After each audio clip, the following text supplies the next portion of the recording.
Hello hi నమస్తే ఆదాబ్. నేను మీ #MD from మరో Kurukshetra news channel. Welcome to today's story board. ఈరోజు స్టోరీ బోర్డులో మనము ఒక ప్రాంతం గురించి తెలుసుకోబోతున్నాం.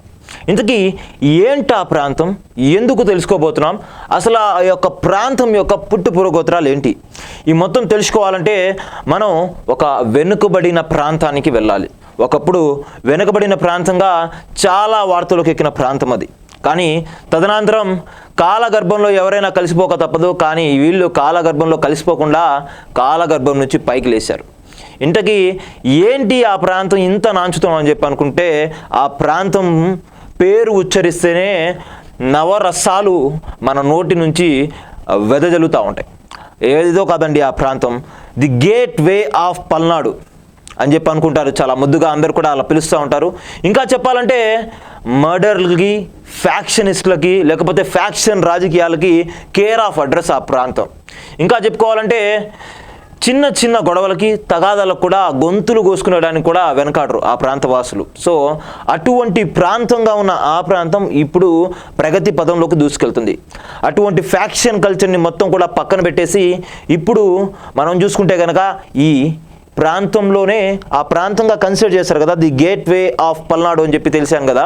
ఆ గేట్ వే ఆఫ్ పల్నాడుకి ఒక తలమానికంగా మారింది ఆ ప్రాంతం.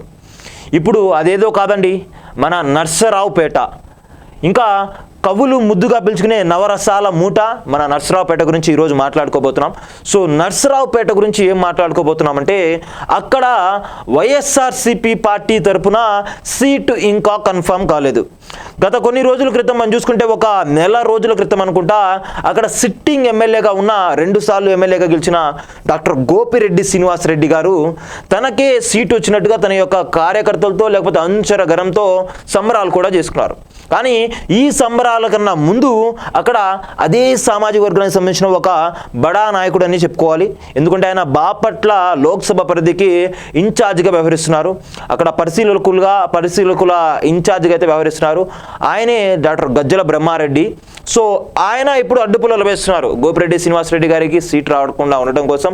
సో వీళ్ళిద్దరి మధ్య అసలు ఎక్కడ చెడింది, అసలు ఈ రెడ్డి వర్సెస్ రెడ్డి క్లాష్ ఎందుకు పడింది ఏంటో ఇప్పుడు తెలుసుకునే ప్రయత్నం అయితే చేద్దాం. మనం చూసుకుంటే కనుక నర్సరావుపేటలో 2014లో మనం పరిశీలిస్తే కనుక, అప్పుడు రాజకీయ ఉద్దండులుగా ఉన్న, దానికి ముందు ఎవరైతే ఉన్నారో కాసు కృష్ణారెడ్డి కావచ్చు, లేకపోతే కోడెల శివప్రసాదరావు కావచ్చు, వీళ్ళిద్దరి మధ్య యుద్ధం తారాస్థాయిలో ఉండేది.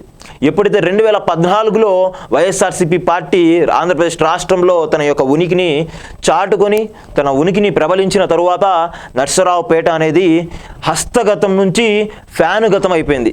సో ఇక్కడ ఆ పార్టీ జయకేతనం ఎగరవేసింది మొట్టమొదటిసారి 2014లో.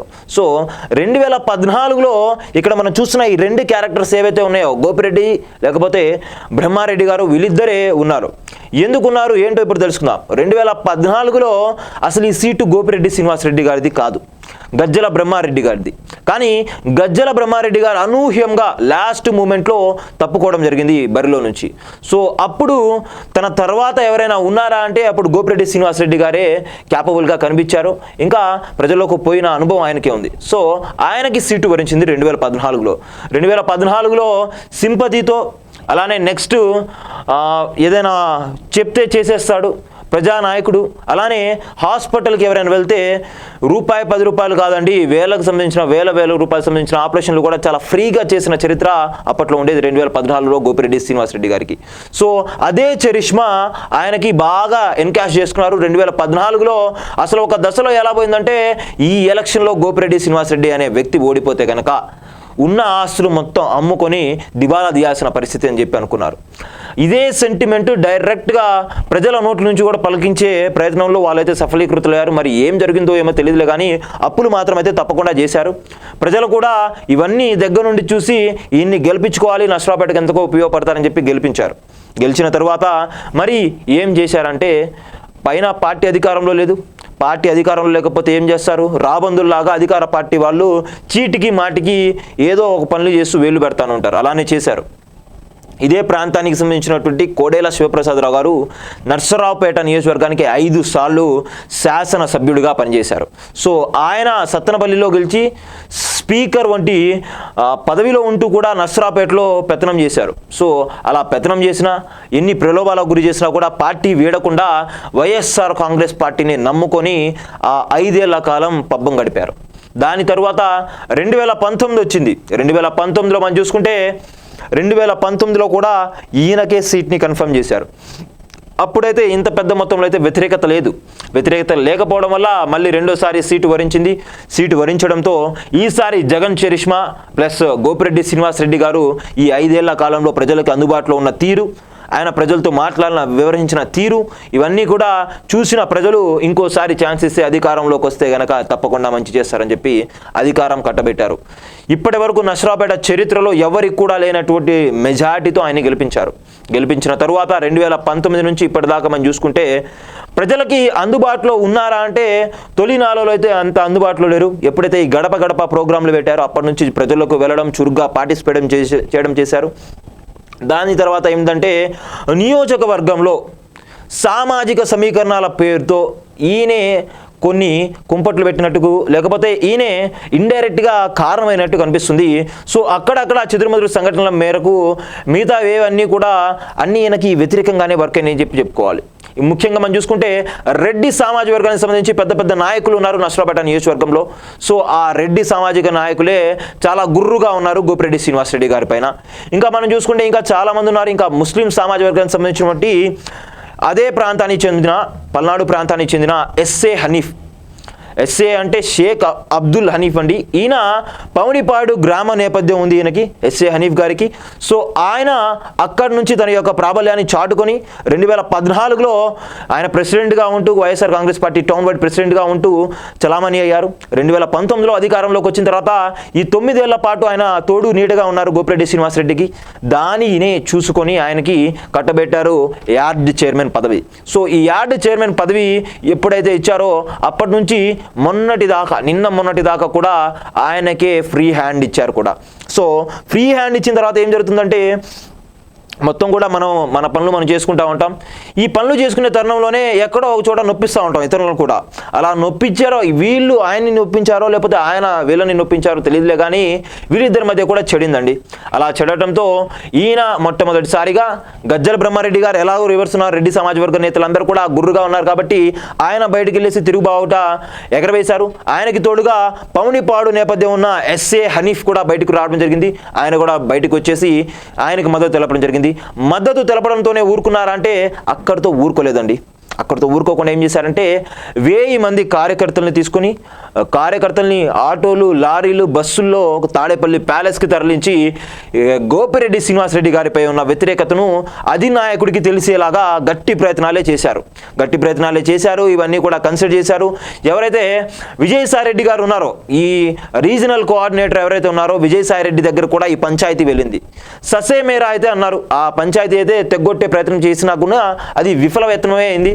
సో ఈ నేపథ్యంలో గజ్జల బ్రహ్మారెడ్డి వర్గానికి ఒకటి చెప్పారు విజయసాయిరెడ్డి గారు, ఏది ఏమనుకున్నా కూడా ఈ సీట్ అయితే గోపిరెడ్డికే కన్ఫర్మ్ చేయబోతున్నారు. మీరందరూ కూడా కలిసికట్టుగా పనిచేయాలి. ఏమైనా తారతమ్యాలు ఉంటే వాటికి ఇది సరైన టైం కాదు, గెలిచిన తర్వాత చూసుకుందాం అని చెప్పి నచ్చజెప్పే ప్రయత్నం చేశారు. కానీ గజ్జల బ్రహ్మారెడ్డి గారు ఒక్క మాట చెప్పారు, ఏది ఏమైనా కానీ పార్టీ అతనికే టికెట్ ఇచ్చినా కానీ అతని ఓటమికైనా పనిచేస్తాంలే కానీ అతనితో కలిసి భుజం కాయడానికి మేము సిద్ధంగా లేదని చెప్పి ఖరాఖండిగా చెప్పేశారు. ఆయన అడుగు జాడలోనే ఎస్ఏ హనీఫ్ కూడా నడిచారు. ఈ నేపథ్యంలో రెడ్డి సామాజిక వర్గానికి సంబంధించిన ఇతర నేతలు వీళ్ళందరూ కూడా ఆత్మీయ సమావేశాలు లేకపోతే సీక్రెట్ మీటింగ్లు కూడా పెట్టుకుంటున్నారు. ఈ సీక్రెట్ మీటింగ్ల వెనకాల ఎవరున్నారంటే ఒక పెద్ద తలకాయ పేరైతే వినిపిస్తుంది. ఆ తలకాయ పేరేంటిదంటే కాసు కృష్ణారెడ్డి. మీ అందరు కూడా తెలిసిన పేరేది. పల్నాడు ప్రాంతానికి శాంతి కపోతంగా పేరు పొందిన కాసు కృష్ణారెడ్డి గారి తనయుడైన కాసు మహేష్ రెడ్డి ఎవరైతే ప్రస్తుత గురజాల శాసనసభ్యుడిగా ఉన్నారో ఆయన ఏమైనా తెర వెనుక ఉండి నడిపిస్తున్నారని చెప్పి కొంతమంది కామన్ పీపుల్ అయితే అక్కడ మౌత్ టాక్ అయితే రన్ అవుతుంది. ఈ మౌత్ టాక్ ఏ మేరకు దారితీస్తుందో మనకైతే తెలియదు. అక్కడి ప్రజలు అనుకుంటున్న మాటల్ని నేను క్రోడీకరించుకొని ఇక్కడ మీ వీడియో ముందు పెట్టడం జరుగుతుంది. ఏమైనా తప్పులు ఉంటే కనుక మన్నించండి. వాళ్ళ నోటి ద్వారా విన్నదే నేను మీకు తెలియజేస్తున్నారు. అది కొద్దిగా నాకు వాస్తవంగా అనిపించింది కాబట్టి మీకు తెలియజేసే ప్రయత్నం చేస్తున్నాను. వీళ్ళు ఏం చేశారంటే 2004-9 మధ్యలో అలానే 9 నుంచి 14 దాకా కాంగ్రెస్ పార్టీలో ఎవరైతే క్రియాశీలకంగా వ్యవహరించారో వాళ్ళందరినీ కూడా తీసుకొచ్చి పట్టణంలోని ఒక పెద్ద రెస్టారెంట్లో కూర్చొని మీటింగ్ అయితే ఏర్పాటు చేశారంట. ఎందుకు ఏర్పాటు చేశారంటే గోపిరెడ్డి శ్రీనివాసరెడ్డి గారిని ఓడించేందుకు అందరూ కూడా సమాయత్తం కావాలని చెప్పి మీటింగ్ అరేంజ్ చేశారు. ఈ మీటింగ్కి ఏదైతే ఖర్చులు అయ్యాయో ఆ ఖర్చులన్నీ కూడా కాసు టేబుల్ నుంచి డైరెక్ట్గా పోయినట్టుగా చెప్పుకుంటున్నారు. ఇది ఒక నానుడిలాగా చాలా వేగంగా అయితే స్ప్రెడ్ అయింది. సో ఏది ఏమైనా కానీ కాసు మహేష్ రెడ్డి గారికి అయితే నో ఛాన్స్ అని మీరు చెప్పేశారని చెప్పి మనకైతే తెలుస్తుంది. మళ్ళీ గుర్జాల నుంచే కంటెస్ట్ చేయమని చెప్పి రిక్వెస్ట్ చేసినట్టు తెలుస్తుంది. సో ఆ ప్రస్థానాన్ని పక్కన పెట్టేద్దాం ఇప్పుడు ప్రస్తుతానికి. ఇప్పుడు ఇంకోటి ఏం చెప్పుకోవాలంటే గజ్జల బ్రహ్మారెడ్డి గారు, ఈయన కూడా స్వతహాగా మనం చూసుకుంటే వైద్య వృత్తి నుంచి వచ్చిన వ్యక్తి చాలా మంచి పేరు కూడా ఉంది ఈయనకి. కాకపోతే కొద్దిగా యాంగర్ మేనేజ్మెంట్ అనేది కొద్దిగా సమపాలలో లేదు ఆయనకి. కానీ ఒక మాస్ లీడర్గా మంచి చరిష్మా అయితే ఉంది ఆయనకు కూడా. సో ఈ గజ్జల బ్రహ్మారెడ్డి గారు ఒకే ఒక మాట చెప్పారంట, నాకు సీటు లేకపోయినా పర్వాలేదు, గోపిరెడ్డిని మాత్రం తీసేయండి, అతన్ని తప్ప ఇంకెవరికి ఇచ్చినా నేను వాళ్ళకి సపోర్ట్ చేయడానికి సిద్ధమని చెప్పినట్టు తెలియజేశారంట. ఈవెన్ ఇఫ్ ఇన్ కేస్ నాకు సీట్ ఇవ్వకపోయినా నేను రెడీనే, ఆయన్ని మాత్రం తప్పించడం అని చెప్పి అంటున్నారు. అంతలా ఏం చడిందో తెలియదైతే మనకైతే తెలియదు. నర్సరావుపేట చరిత్రలో మనం చూసుకుంటే కనుక ఇప్పటి వరకు ఇక్కడ సేవలు అందించినటువంటి నాయకుల్లో ఇద్దరి పేర్లు మనం తప్పకుండా చెప్పుకోవాలి. ఆ ఇద్దరు ఎవరంటే, ఒకటి కోడెల శివప్రసాదరావు గారు. ఈయన మన నవ్యాంధ్రప్రదేశ్కి మొట్టమొదటి అసెంబ్లీ స్పీకర్గా వ్యవహరించారు ఈయన.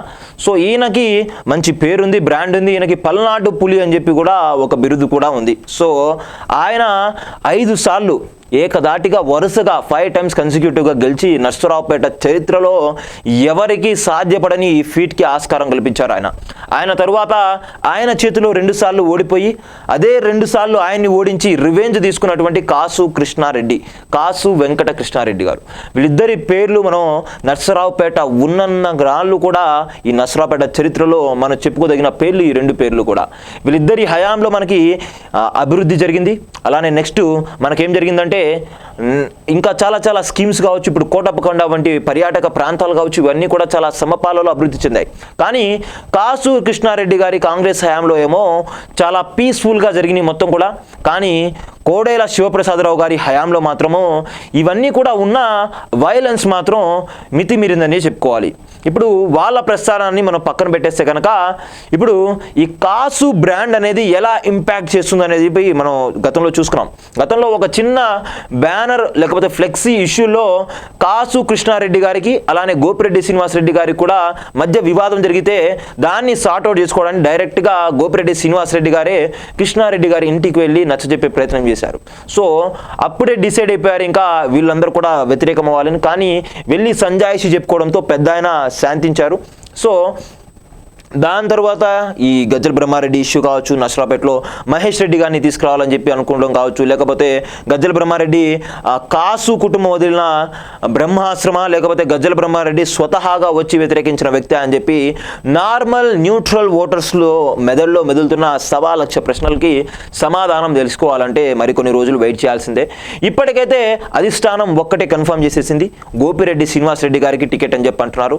టికెట్ ఇచ్చినా ఇవ్వకపోయినా పర్లేదు కానీ ఆయనకు మాత్రం ఇవ్వద్దని చెప్పి గజ్జల బ్రహ్మారెడ్డి ఆయన వర్షన్ ఆయన ముందైతే పెట్టేశారు. కానీ వీళ్ళందరూ కూడా ఒకే గుడ్డి పక్షులు కాబట్టి రేపటి రోజున అందరూ కూడా ఒకే గుట్లోకి వచ్చే ప్రయత్నం చేశారు, లేకపోతే పక్క పార్టీలకి వెళ్ళే ప్రసక్తి కూడా లేకపోలేదు. ఏది ఏమైనా కానీ అధిష్టానం నుంచి యాజ్ ఆఫ్ నౌ మనకు వచ్చిన సిగ్నల్స్ ప్రకారం చూస్తే గోపిరెడ్డి శ్రీనివాసరెడ్డి గారికి టికెట్ రాబోతున్నట్టుగా మనకైతే తెలిసింది. సో గోపిరెడ్డి శ్రీనివాసరెడ్డి గారు ఈ నర్సరావుపేట కంటెస్టెంట్గా 3వ హ్యాట్రిక్ నమోదు చేయబోతున్నారా అంటే ఇప్పుడు ఈ క్వశ్చన్ అయితే అందరికీ ఉంది. గెలుస్తారా గెలవరా అనే డౌట్ అయితే ఉంది. నేను అక్కడ ఉన్న వాటిలందరినీ కూడా కన్సిడర్ చేసుకుని లేకపోతే పోల్స్ పబ్లిక్ బైట్స్ తీసుకోవడం ద్వారా నాకు తెలిసింది ఏంటంటే నర్సరావుపేటలో ఒక చెట్టు నించోబెట్టినా ఒక పుట్టను నించోబెట్టినా తప్పకుండా వైసీపీ గుర్తయితే చాలు గెలిపిస్తారనే నానుడైతే అక్కడ ఉంది. సో మెజారిటీ తగ్గొచ్చు, లేకపోతే తక్కువ ఓట్లతోనే గెలవచ్చు. ఏది ఏమైనా కానీ ఫ్యాన్కే పట్టం కడతారన్నది అక్కడ వచ్చిన రిపోర్ట్ అయితే మనకు అందైతే అందింది. సో ఆబ్వియస్లీ అది గోపిరెడ్డా, గజ్జల బ్రహ్మారెడ్డా, లేకపోతే వేరే వాళ్ళ ఏదైనా పర్లేదు, వాళ్ళు గనక వైఎస్ఆర్సీపీ పార్టీ కండువా పుచ్చుకుంటే చాలు, వాళ్ళు తప్పకుండా గెలుస్తారని చెప్పి మాకు వచ్చిన రిపోర్ట్ ప్రకారం మేమైతే తెలియజేస్తున్నాం. గతంలో ఆయనకి 32,000 ఓట్ల మెజార్టీ అయితే వచ్చింది. ఇప్పుడు ఒక 5 నుంచి 6,000 లేకపోతే 10,000 లోపు మెజార్టీ అయితే వచ్చే ఆస్కారం అయితే ఉంది. ఇక్కడైతే కన్ఫర్మ్ అయిపోయింది. ఇప్పుడు యాజ్ ఆఫ్ నో మనం చూసుకుంటే కనుక కొద్దిగా వ్యతిరేకత ఉంది ఆయన పైన. కొద్దిగా అంటే కొద్దిగాని కాదు, ఒక రేంజ్ ఆఫ్ 10 to 10 స్కేల్ మనం చూసుకుంటే కనుక 4.5 నుంచి 5 వరకు అయితే ఉంది. ఏది ఏమైనా కానీ ఇవన్నీ కూడా రేపు క్షేత్రస్థాయిలో ప్రజల్లోకి వెళ్ళేటప్పుడు అన్నీ కూడా రూపు మాపుకొని ముందుకెళ్తే కనుక మరొకసారి జయకథనం వెదగవేయడం, అలానే హ్యాట్రిక్ విజయం కూడా కొంత దూరంలోనే కనిపిస్తుంది. మరోపక్క ఇక్కడ ఈ పంచాయతీ అయితే తేలిపోయింది. మనకి ఈ పార్టీ తరపు నుంచి ఈ పంచాయతీ తేలిపోయింది. మరి ఆ పార్టీ తరపున, ప్రతిపక్ష పార్టీ తరపున ఎవరు పోటీ చేయబోతున్నారంటే అక్కడ కూటమి కుమ్ములాటలు జరుగుతున్నాయి కాబట్టి ఇప్పుడు బీజేపీ కూడా ఎంట్రీ ఇవ్వబోతుంది. కాబట్టి ఇంతకుముందు మనం చూసుకుంటే టీడీపీలో 3 పేర్లు వినిపిస్తున్నాయి మనకి. ఒకటి చదలవాడ అరవింద్ బాబు, ఈయన కూడా డాక్టరే. ఇంకా నెక్స్ట్ కడియాల వెంకటేశ్వర, ఈయన కూడా డాక్టరే. అలానే నల్లపాటి రాము, ఈయన కూడా తనను తాను కంటెస్టెంట్గా ప్రకటించుకున్నారు. మరి ఏ మేరకు సాధ్యపడుతుందో తెలియదులే, కానీ వీళ్ళ ముగ్గురులో ఎక్కువ ప్రిఫరెన్స్ అరవింద్ బాబుకే ఇవ్వచ్చు, చదలవాడ అరవింద్ బాబుకి. ఎందుకంటే 2019లో ఆయన కంటెస్టెంట్ చేసి చాలా కొద్ది రోజుల్లోనే మంచి ఓట్ బ్యాంక్ని కూడా రాబట్టగలిగారు. దాదాపు 68,000 ఓట్లను అయితే ఆయన రాబట్టుకోగలిగారు, సొంతం చేసుకోగలిగారు. ఇంకా వీళ్ళ ముగ్గురులో అయితే వాళ్ళకి ప్రిఫరెన్స్ ఉంది. ఈ కుమ్ములాటలు మొత్తం కూడా ఎందుకు ప్రస్తావిస్తున్నారని చెప్పంటే చిలకలూరుపేట నుంచి ఒక నాయకుడిని ఇక్కడ ట్రాన్స్ఫర్ మీద తీసుకురాద్దామని చెప్పి అనుకుంటున్నారంట ప్రతిపాటి పుల్లారావు గారిని. మరి ఆయన్ని తీసుకొస్తే మరి ఏ మేరకు ప్రభావితం చూపిస్తారు మనకైతే తెలియదు. మరోపక్క కూటమి కాబట్టి జనసేన నుంచి సయ్యద్ జిలానీ గారు ఉన్నారు. ఈ జిలానీ అనే ఆయన కూడా, సయ్యద్ జిలానీ ఎవరైతే ఉన్నారో కాసు కుటుంబానికి చాలా దగ్గరైన అనుబంధం ఉన్న వ్యక్తి. కాసు కుటుంబంతో 10 ఏళ్ల పాటు లేకపోతే ఒక 30 నుంచి 40 ఏళ్ల పాటు క్రియాశీలకంగా వ్యవహరించారు. 10 ఏళ్ల పాటు యార్డ్ చైర్మన్గా నస్రాపేటని ఏలిన వ్యక్తి సయ్యద్ జిలానీ. ఈయన కూడా పమిడిపాడు నేతృత్వంలో, పమిడిపాడు బ్యాక్గ్రౌండ్ నుంచి వచ్చిన వ్యక్తి. ఎవరైతే ఎస్ఏ హనీఫ్ ఉన్నారో అదే ప్రాంతానికి సంబంధించి పమిడిపాడు వ్యక్తి. ఈయన కాంగ్రెస్ పార్టీలో చాలా బలమైన నాయకుడిగా ఉన్నారు ఆ రోజుల్లో. ఇప్పుడు ఈయన జనసేనకి ప్రాతినిధ్యం వహించారు. గత ఎన్నికల్లో కూడా పోటీ చేయడం జరిగింది. 8,000 ఓట్లు మాత్రమే పోలయ్యాయి. ఈ నేపథ్యంలో పొత్తులో భాగంగా ఈయనకి సీట్ ఇస్తారా అంటే సీట్ ఇవ్వడానికి ఆస్కారం లేదని చెప్పి మనకు వచ్చిన రిపోర్ట్స్ ప్రకారం అయితే తెలిసింది. టీడీపీ తీసుకోబోతుంది. బీజేపీ ఇప్పుడు కలుస్తుంది కాబట్టి బీజేపీకి ఏమైనా ఇస్తారా అంటే గతంలో బీజేపీ తరఫున 2014లో ఇక్కడ నలబోతు వెంకట్రావు అనే వ్యక్తి పోటీ చేశారు. ఆయన 71,000 ఓట్లను అయితే సంపాదించారు. అప్పుడు టీడీపీ, జనసేన అలానే బీజేపీ ముగ్గురు కూడా అలయన్స్లో ఉన్నారు. బీజేపీకి ఇవ్వడానికి కూడా ఆస్కారం లేదు. టీడీపీ తప్పకుండా హస్తగతం చేసుకుంటుంది. కాబట్టి మరి ట్రాన్స్ఫర్ మీద వచ్చే నాయకుడికి ఇస్తారా లేకపోతే అరవింద్ బాబు గారికి ఇస్తారా చూసి వేచి చూడాలి. ఏది ఏమైనా కానీ టైట్ ఫైట్ అయితే ఉంటుంది. టైట్ ఫైట్ ఉన్నా కూడా ఎడ్జ్ మాత్రం కంపల్సరీ క్లియర్గా వైఎస్ఆర్సీపీ పార్టీకి అయితే ఉంటుంది. సో హ్యాట్రిక్ ఎమ్మెల్యే అని చెప్పి నియోజకవర్గంలో ఇప్పటికే కూడా అక్కడ వాళ్ళ యొక్క కార్యకర్తలు, అనుచరులు కావచ్చు, వీళ్ళందరూ కూడా బ్యానర్లు పెట్టుకోవడం, స్టేటస్లు పెట్టుకోవడం మొత్తం కూడా చూస్తున్నాము. ఇప్పటికైతే ఇంకా సీట్ కన్ఫర్మ్ కాలేదు. కాకపోతే మనకు వచ్చిన విశ్వసనీయ సమాచారం ప్రకారం మరొక మారు గోపిరెడ్డి శ్రీనివాసరెడ్డి గారికి సీటు వస్తుందని చెప్పి మనకైతే తెలిసింది యాజ్ ఆఫ్ నౌ అయితే. సో చూశారు కదండి ఇవాళ నస్రావుపేటకు సంబంధించినటువంటి ఈ ప్రోగ్రామ్ని.